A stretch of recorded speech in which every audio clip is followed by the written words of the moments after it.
There won't be, yeah. I think we're on the right side. We're on the left side.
heading towards the lounge of a private car that's owned by, who is that again? Gentleman ahead of you, L.C. Bowl. L.C. Bowl. A. Ross. This is for access 8. Gentleman I'm coming upon is who again? Al Seabold. And you are? I'm co-owner of the car, president of Pullman Classics Limited. Okay, and this ride is for? This is for the URHS. It's a New Jersey-based group which is trying to formulate a museum, railroad museum for the state of New Jersey. Okay, and your guests? The guests are all the paying public. This is a premier service car today, and they're paying a premium fare to ride this car. And are they coming back? Here they are. We'll be leaving right after the freights go through Lackawaxen, and we'll be returning back to Hoboken this evening.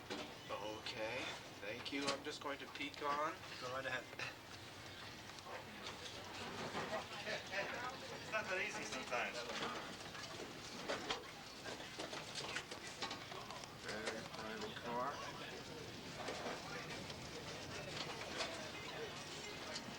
And the stewards. Hello, Hello, this is Access 8 for Port Jervis. this is Alice Martin from Greenwood Lake, New York. Fine. Bill Canetta from the wonderful world of reels. Okay, thank you very much. You're welcome. Last week I had a generator on that. They were the ones who complained the bucks. Overbooking, what do they think they are, an airline? Spending money, you wanna get what you paid for. I know one trip I went on, a couple of friends of mine had tickets for a certain car. I forget what the number was, just for the sake of example. We'll say it was car 18. And they start down the train, there's no car 18 in the train. Fiasco's a hard time. Some of the things that did run fairly well with it, the bus companies always do what they go on. Yeah. Contract with them, they're running something somewhere, and they did it. I thought it was a total nice. It was. Total fiasco. Ladies and gentlemen, this is for Access 8 TV for Port Jervis, so if you don't mind, I'm just kind of adding you to a historical event. If you go to the bathroom, there's a complete shower. Is there?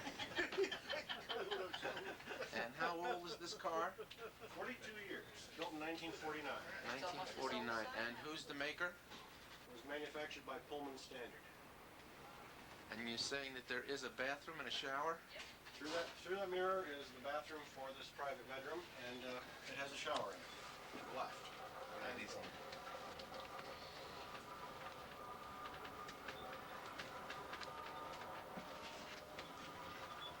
And we have a shower stall that's aboard this train, which is very unusual.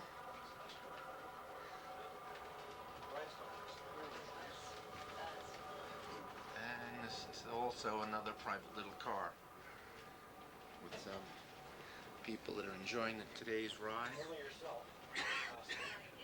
We have interesting shirts on the couples that are on our train. If you can get a very good close look, there are several makes and designs of Mostly all fallen flags. all in flags. And who's the maker? He made them all. He did. Sure he did. I had nothing to do with it. And the youngest one in the crowd. Enjoying the trip very much. Yeah, and where are you from, sir? Metuchen, New Jersey. Okay. And is this your first train ride? Oh, no. You can tell by these shirts. The shirts are 25 years old. Oh, are they? Yeah. Okay. They were made by one of our sisters. Okay. And you, ma'am, I'm sure by that laugh you had been on a train before? No, I was laughing for them. They've been on many, many trains, and they've gotten me interested in the last, 3-4 years. Uh-huh. Okay, and you're from? Metuchen. Metuchen. And you, sir, the maker of the shirts? Same place. Same place. Mm-hmm. Okay. Very good. Thank you very much. You have the old Pennsylvania Railroad. We have the Erie right here. Okay. It's fun. We're shooting shirts on a train. As you can see, the gentleman says that these are all fallen flags. Is that correct? That's right. And these symbols or flags have fallen how far back, would you say? Ever since Amtrak took over. My shirt. Yeah, yours is stands out very nicely. Yeah, the Burlington route is still there. See it? Here? It just moved it down. There it is. Down a little. There's Burlington route. There's a Burlington, And whatever Union that is. Pacific right underneath it. See it? Uh-huh. Well, Union Pacific is still in existence. Yeah.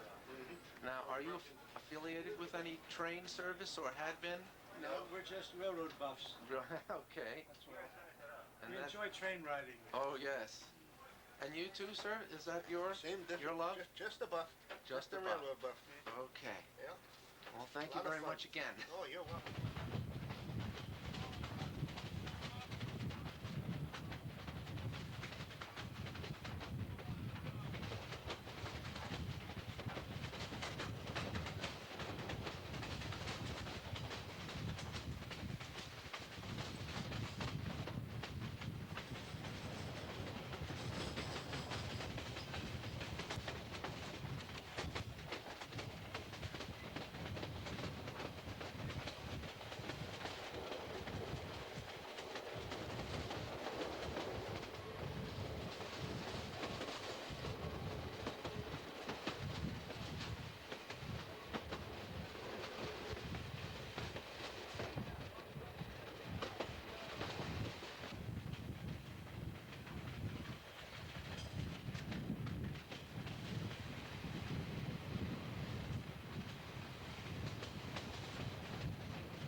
We have a car on Fort Jervis, people.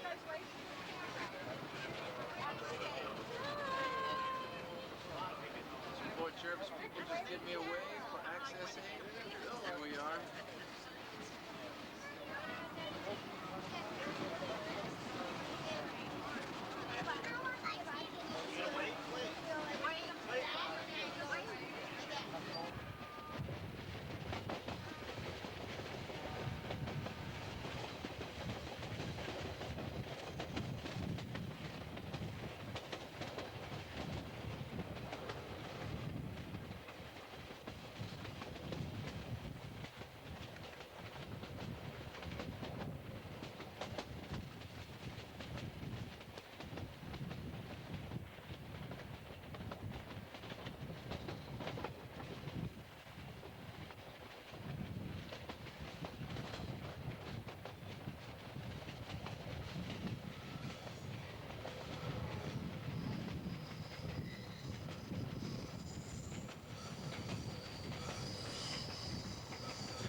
Right here. Stanley, Yeah. your wife says that the next 2 cars up are all Port Jervis people, and she wants you to walk through later. Okay. Okay. I'm just getting some wild turkey. Oh, good. Yeah, they charge maybe. I mean, look, you know, one's on. More Jervis people. Access 8. When we get up there, Des will ask you. There's more. Uh-oh, we're going the wrong way here. Access 8. Smile if you want to be on TV. Now, if anybody's here, they're supposed to be someplace else. They're going to get in big trouble.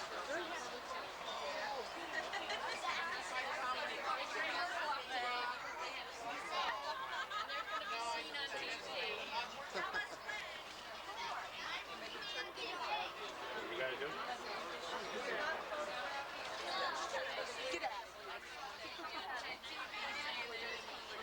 All we have is Port Jervis people. How you doing, sir? Speed dogs will enter the yard at Lackawaxen. We ask before you detrain, you stay seated until you're given the okay to detrain. Like that, you stay seated of the train on the Lackawaxen Bridge. We ask that you wait at the picnic area until you're escorted over to the highway bridge. We also will be posing the engines alongside the BL2. Again, follow the instructions of the photo line staff that are on the ground. Car host, again, we will be detraining on the engineer side. Be sure you consider the wrap going on. We want to award the framed PV snow print prior to our return to Port Jervis in our car versus car competition.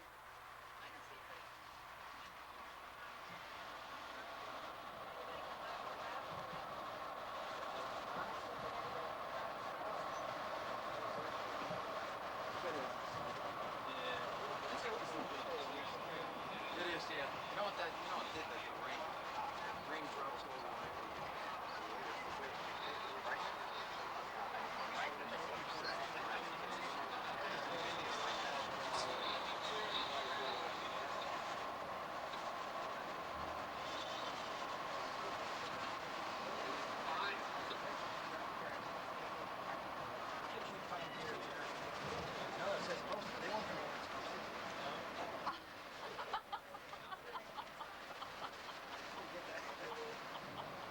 My jokes creep up on you.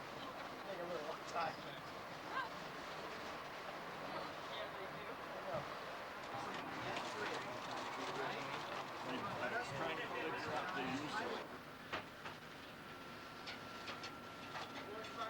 Okay, sir. And your name? I'm Bill McKelvey, treasurer of the Friends of the New Jersey Railroad and Transportation Museum, and we're here to help promote this activity, this trip up from Hoboken, in order to get our act together and moving toward a museum in New Jersey. Okay. And, sir, would you like to say something? That's all right. I'm just in here enjoying the trip. Thank you. Okay. And the people on my right are doing the same. Right. Thank you.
hobby and railroad-oriented clubs in New Jersey. The trip is used to fund and sponsor our attempts to have a rail transportation museum in the state of New Jersey. The trip today ran from Hoboken to Lackawaxen. The equipment on the train is basically New Jersey Transit and Metro North commuter equipment, but two or three of the cars on the train do have a special history. The red car on one end of the train was built in 1938 for the Broadway Limited on the Pennsylvania between Chicago and New York. The gray car on the other end of the train was run by the Jersey Central as an observation car on the Blue Comet train between New York and Atlantic City. The gray sleeping car next to the observation car is typical of the post-World War II sleeping cars run by the Pullman Company and then the railroads all over the country in the late 40s and early 50s. Our trip will turn around here at Lackawaxen and go back through Port Jervis and go back to Hoboken on the Erie from Jersey City through Port Jervis to Chicago. They are what are called Model E8 diesel electric locomotives. These two were not on the Erie, but they have been restored by the United Railway Historical Societies to represent the locomotives that did used to run on the Erie. The funding from that came from previous fundraising operations. This current trip, we hope, will allow us to similarly restore another diesel locomotive in the colors of the Lackawanna Railroad, and that ran between Hoboken through Scranton to Buffalo. Okay, did you say you know the age of these diesels? The locomotives were built in the early 50s. These two were built in 1952 and 1953. So they are 40 years old. Okay, and the owners are? The owners are the United Railway Historical Society. Okay.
by the Pullman Sleeping Car Company, in service on the Broadway Limited, running between Chicago and New York. It accommodates a drawing room, or a master room actually, and 2 drawing rooms. That is, it'll sleep 4 to 6 people in extraordinary luxury, and a buffet observation lounge at the far end. The car is privately owned now and has been restored to its pretty much pre-World War II interior standards.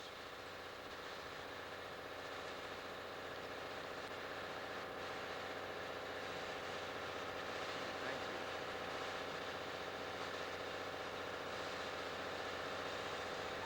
This is the completion of the move running the locomotives around the train so that they can be on the pulling end. And then they'll move back to position back where we... They will shove back behind us for a pose, and then we'll go back.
Sir?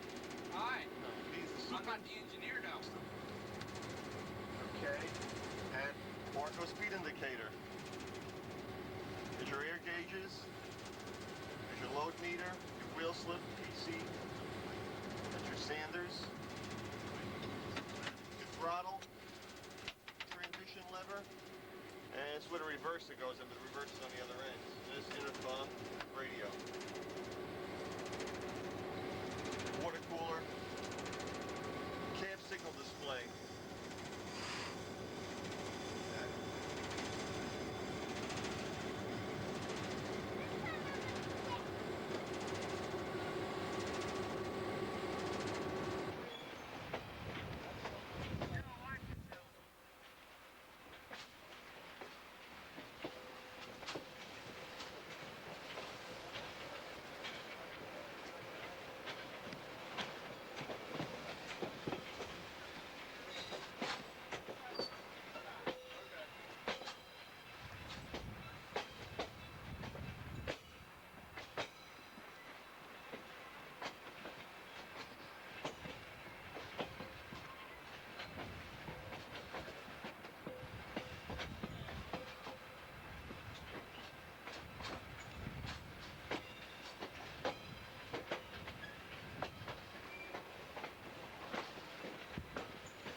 transferring.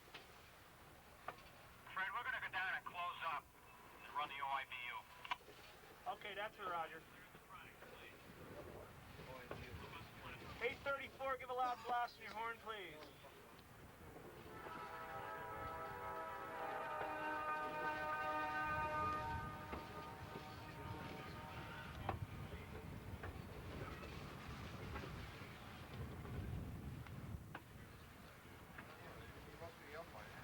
Conrail Mobile 155 to Delaware dispatcher. Get up on the plane, get up on the plane.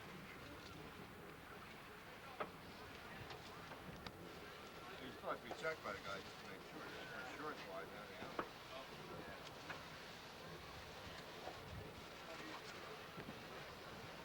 Some guys have all the luck.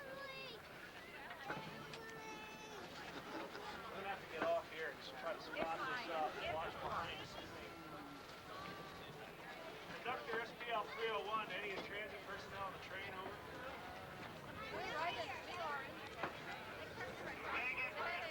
Any transit personnel on the train? Smile up there. Guys trying to head in here. Yeah, can you spot those head two coaches? We've got a bad curve. I can't spot coaches and run. Check the rear at the same time. Up on the other end of the outfit right now. If you want to stop, I'll walk up there.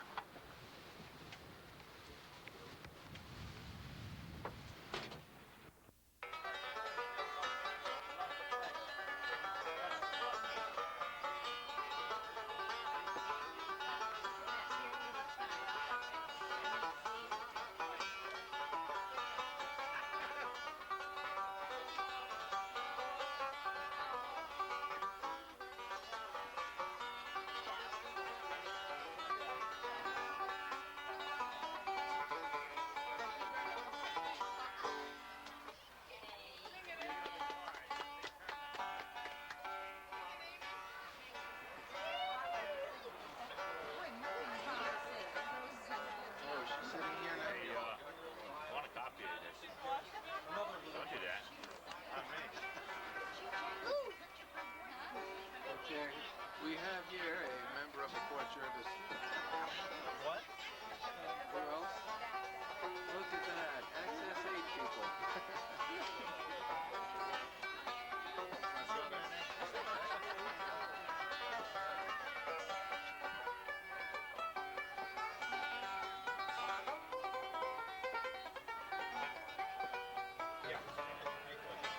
Got the raffle man walking through the car, walking through the train. We have to consider making a raffle for.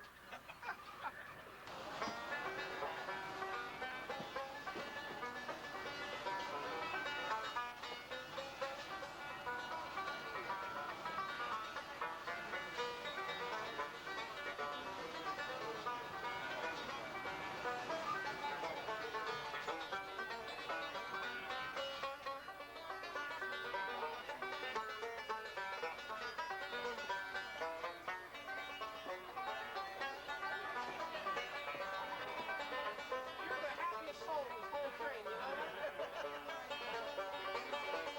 Sing it! Great!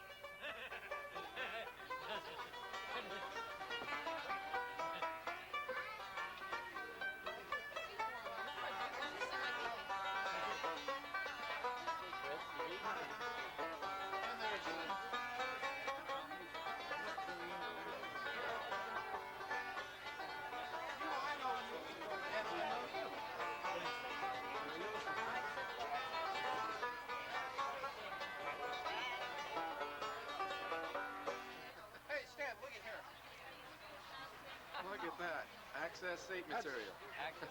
That's Mr. Flint. He's another active member in the Sparrowbush Engine Company. Always out there. One of the many faces who's out there when you're in trouble in our district. Good. Maybe if it's not in our district. We're time off.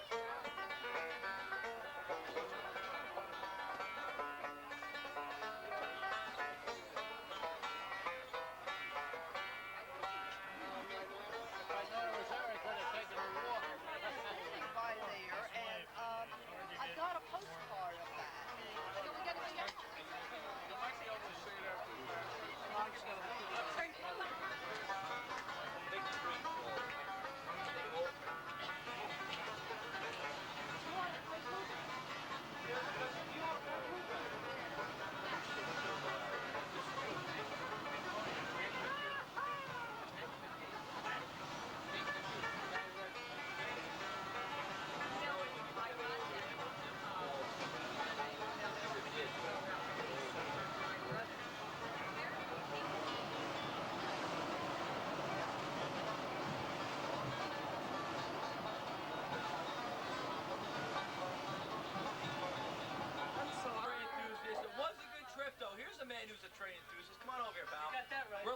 on television. Come on, turn around, turn around. It's gonna be on David Letterman. Did you enjoy the train ride? Look. What type of locomotive are we on?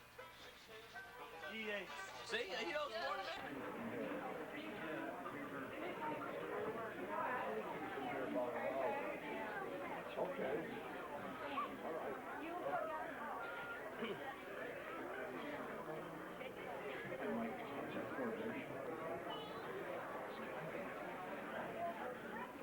Welcome to everyone. I'll be brief. It's good to see such a crowd in here. I don't think this station has had this crowd probably since their original opening. First of all, I think we ought to take a moment and congratulate the people that were instrumental in making this building still be standing here in the wonderful condition that it's in. You know, the Port Jervis, when I was in school as a child, I used to have this old encyclopedia, which I still have. And if you open it up, it says Port Jervis was the railroad capital of the world at that time. And I think the people that had the foresight to really keep this building in the condition it's in really have helped to establish a monument to our history in the days that Port Jervis was a thriving railroad community. And probably everyone in this room either knows someone or grew up knowing someone that worked for the railroad or was retired from the railroad. It was the heart of our community. So I congratulate all those involved, and I won't read the list of names because there's many, but there's many in the community that have contributed to this wonderful place. So enjoy the day. Thank you.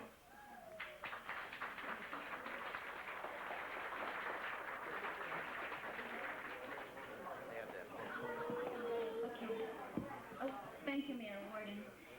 I've been told that our ex-mayor Sikorsky is here as well. It's nice to have. It's nice to have him too. Right now, I'd like to turn the mic over to Peter Arthborn, who is the head of the Menacing Valley Historical Society and our city historian. Thank you. Peter?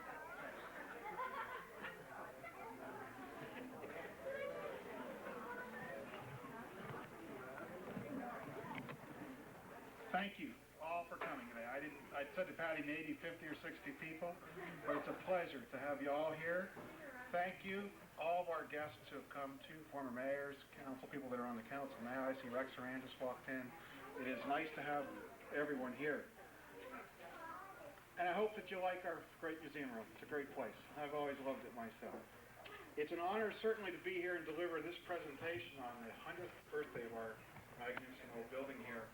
And I thought, so many of you have heard my history of the building and the project, that I would focus more on the setting today of the time when the building was built and on the actual day that this building was dedicated 100 years ago today. Port Jervis in 1892 was a dynamic town. The Dean H. Canal, which ran from Homesdale, Pennsylvania to Kingston, New York, was in its twilight years, and yet it was still shipping 2 million tons of coal through Port Jervis, through pretty much the western end of town, and had been the basis for the city's growth, and also the city's name, of course, Port Jervis named after John Bloomfield Jervis, the original chief engineer of the canal. The railroad, however, was at this time, 1892, our city's predominant industry. At the turn of this century, there were some 2,000 employees here in Port Jervis working for the railroad company. And then there were 2,000 people beyond that that were involved with industries that were related to the railroad or dependent upon the railroad. The railroad payroll, now this is 1892, was $125,000 a month. 20 passenger trains passed through Port Jervis every day in 1900. And it was the meeting place of the Delaware and the New York divisions. And also, if you're a union activist, you'll know that Port Jervis was a scene of some of the very earliest union battles between the railroad and management in the very late 1880s and early 1890s.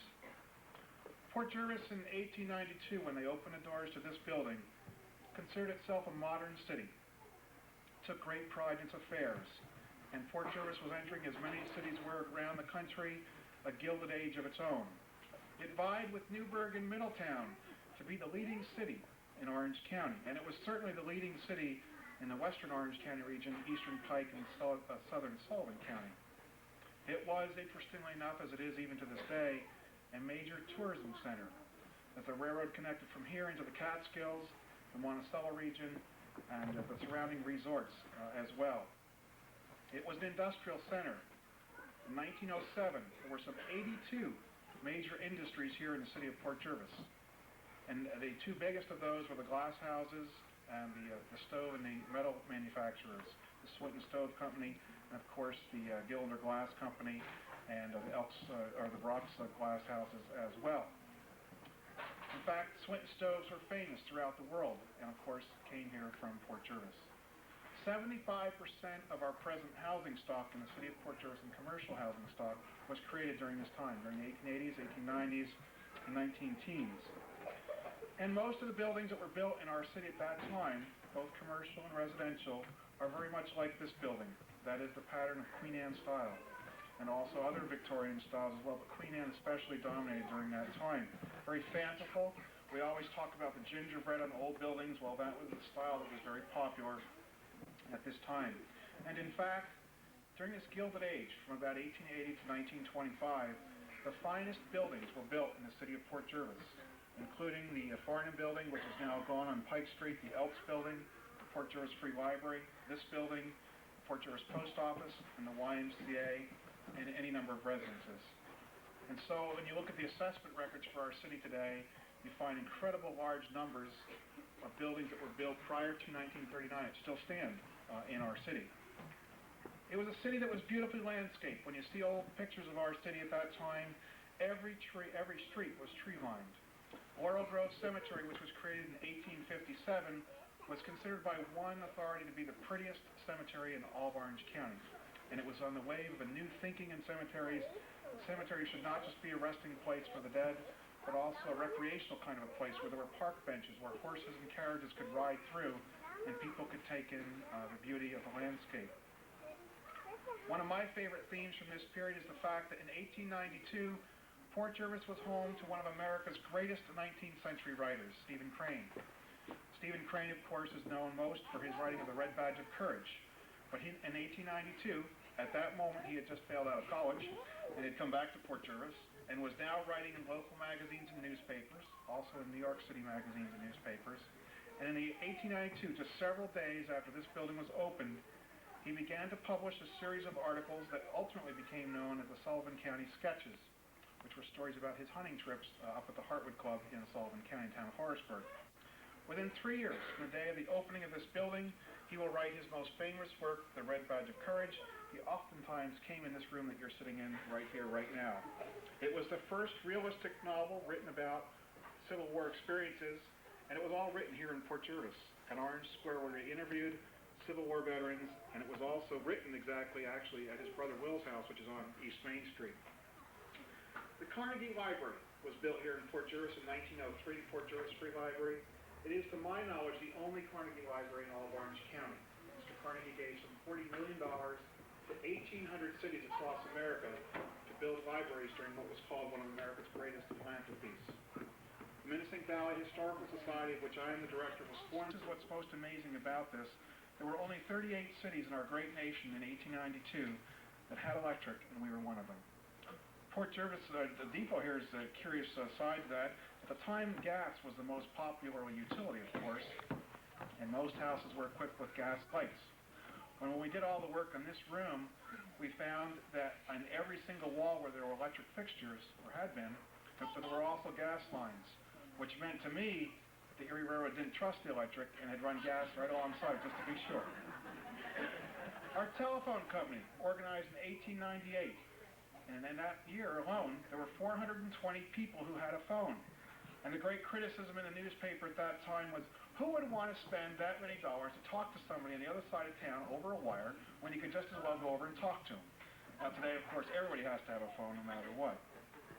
Our water system, fire companies, and hospitals were all organized in Port Jervis during the 1890s, including the Mercy Community Hospital, which is now on East Main Street.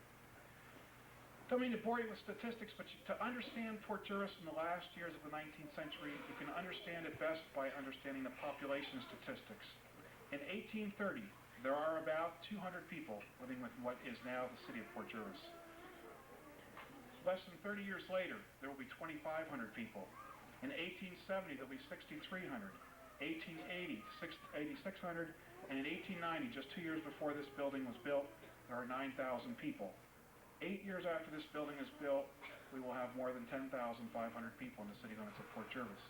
In 1907, when we became a city, it had dropped back to 10,035, and it's only in the 1990 census that we've now crossed 9,000 again, and we're at 9,060. So as you can see, it's a booming, a bustling town, industrial center, interested in cultural and educational trends of the time.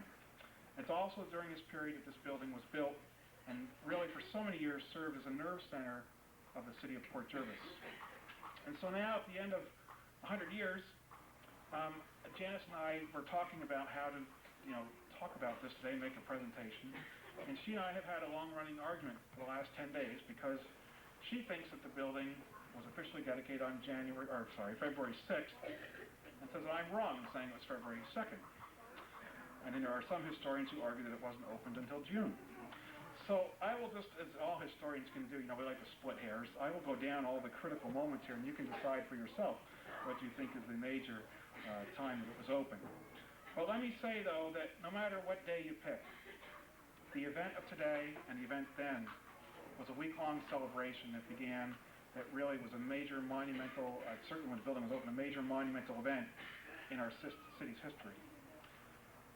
To go back and try to either disprove or prove what Janice had said to me, I had to go back to all the newspapers of the first weeks of February in 1892. It's amazing to read about Port Jervis at that time. It's a very different city today than it was then. But I just thought I'd give you some ideas of what was happening in Port Jervis on February 6th, 1892, when this building was opened.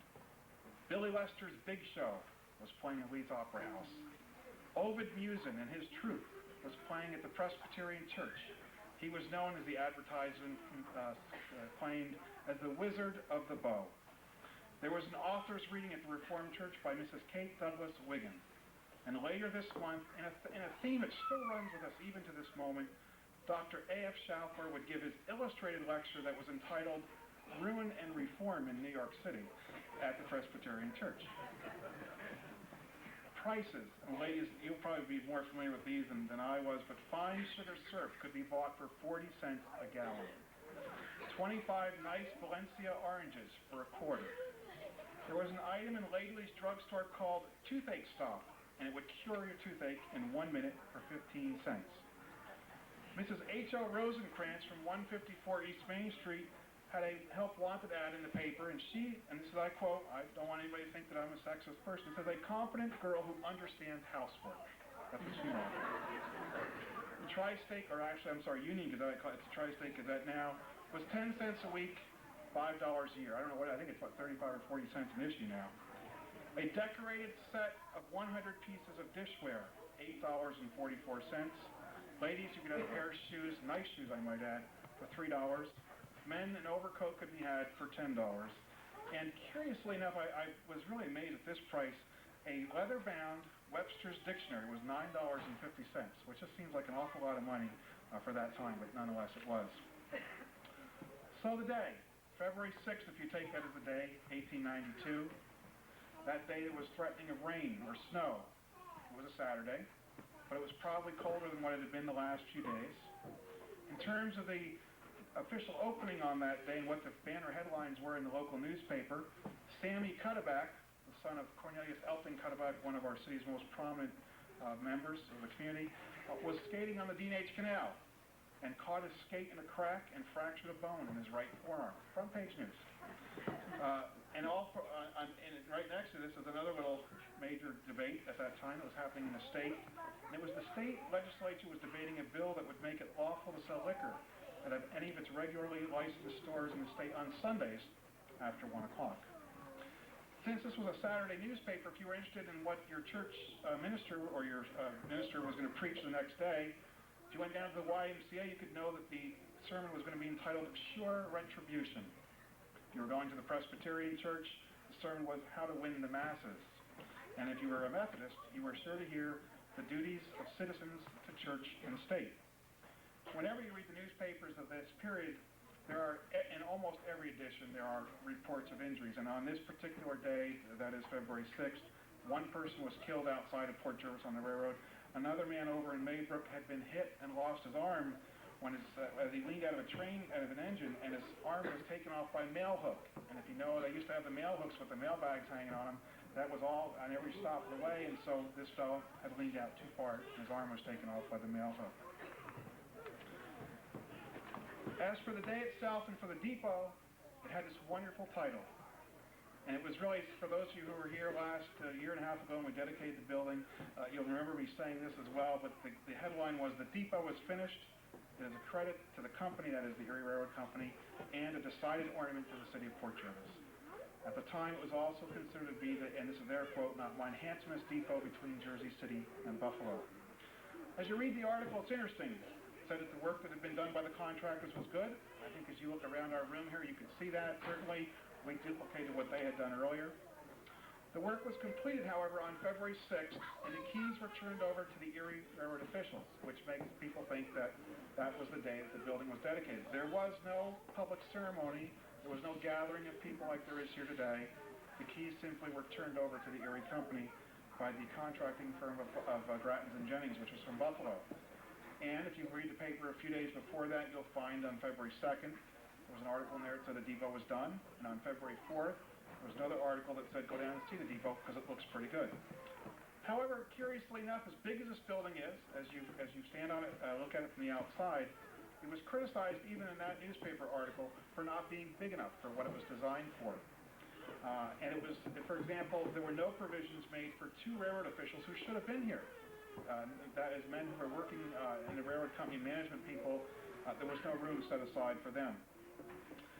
The article also describes the features of the building. For example, the wide awning that's still here that goes around the building. The front porch right out front here outside this door was designed so that passengers, particularly ladies, the article said, could come out of the weather and not be rained on as their wagon came underneath the awning there. It was made from brick, pressed brick. And again, another subtle criticism that was in this article, and this is a quote, "No effort has been made to produce a striking effect," which I find very curious because I think when you walk into this room, you cannot help but be struck by the effect of this room. But at least in contemporary terms, they were not struck by its effect. There was a bluestone walk that was built around the building that would not be here until June. But some of that bluestone is still out in the front as you walk through and into the front of our building here. In terms of our rooms, they were, again, the subtle criticism by this reporter for the Gazette said it was considered to be very plain. Now, you have to understand, in the day that this was opened, all of these rooms were not painted, but they were stained, and so there was almost a darkening effect to this. It was a light wood, but it was darkened with a stain, and it was finished in Georgia pine, and all the trims were made of cherry. A few pieces of hand-carved ornaments were the only unique items that were made for this building. They're all up on the tops of the columns as you look around. This is the general waiting room. There was a ladies' waiting room as well, I might add, and that was two rooms over. This over to the left here. The middle room there was a ticket office. There was a smoking room. There were toilets downstairs here. And the baggage and express rooms were more towards the center of the building here. This wing had not been added, nor had the restaurant wing been added yet. On the second floor, there was the dispatcher's office, the division clerk's office, the roadmaster, and trainmaster, all upstairs. But two officials, as I say, there was not enough room to have them up there. And in later years, in fact, very soon, I think after the building was opened, all those rooms were cut up into smaller spaces up there. And I think that that was an answer to this problem. The building was originally heated with steam that came from the roundhouse underground, and it was lighted, as I said before, with electricity. Swinton and Van Etten were the local company here that installed all of that, and as I mentioned earlier, Grattan and Jennings of Buffalo were the general contractors. From this job, they left and went on down to Jersey City and built a big roundhouse there. The architect remains unknown, even to this day. I'm still trying to find that one. That one's a tough one. The cost for the entire building in 1892 was $30,000. When you consider that we have $1 million into it right now, you can see how cheap that was. This building replaced an earlier building that had been built right on this site in 1889 and then burned in 1890. And work was begun in this building in the spring of 1891, so this was all really completed within about 8 or 9 months, the construction of this building. And for those of you who want to argue that you think it's a later date, on February 10th, finally the officials of the Erie Company moved into this building. And in fact, during those first 6 or 7 days that this building was open, The seats for the general waiting room and the ladies' waiting room had not yet arrived, and so there were folding chairs that were put up in this room to get people through those couple days. The landscaping would ultimately be finished in June of that year. In the later years, this wing behind us was added in 1903, the baggage room. The restaurant wing was added in 1903 and more in 1912, and the Railway Express Agency building was added next door in 1912 as well. Since then, the building has been used as a regular passenger station until the 1970s, and then it was closed down, and since 1984, our Historical Society, the Depot Preservation Society, and the Menacing Valley Historical Society and Fort Jervis Development Corporation have all been involved in the restoration of this building. There's a brand new electric system here, brand new sprinkler, brand new air conditioning, brand new heating. There's alarms in here, and this room here alone, I kind of estimate over the years that it costs us about $100,000 to do. As I say, there's almost $1 million into it right now. It is through the efforts of people, I hear Patty say, Irene Hoppy. Irene Hoppy raised, just on these two plaques alone right here, $13,800 for $100 donations. This booklet right here raises $40,000 to buy the building. And so it's been a long struggle, certainly for all of us. But as I see all of you out here today, so many of your friends and supporters over the years, I'm absolutely certain that we did the right things so many years ago. And now we are going, believe it or not, on our 8th year into this project. We dedicated this building in September of 1990 to our children and to the railroaders who made our town such an important railroad center. They're certainly our link to our past and our future. And I've always hoped that our children will remember us, those of us who were involved in this project, as visionaries. People who had the courage to preserve the last remaining railroad structure in our city. So I thank you for coming, and I turn this back over to Pat Kestner.